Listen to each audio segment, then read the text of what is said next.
Hello, mga katita Mons! Pumunta kami sa new renovation ng Lexia. So, ayan, tinry namin po siya ulit.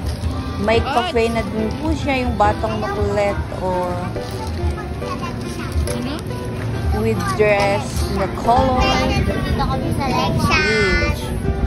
Reward po kasi kay ate yan kasi may perfect siya sa kanya test. So, very good siya dyan. So, dinala ko sila sa Lexia.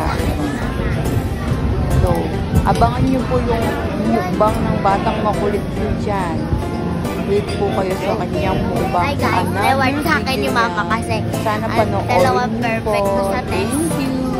Thank you for watching for this video. Magpe-perya po kami mamaya tsaka mag-isip Bye-bye.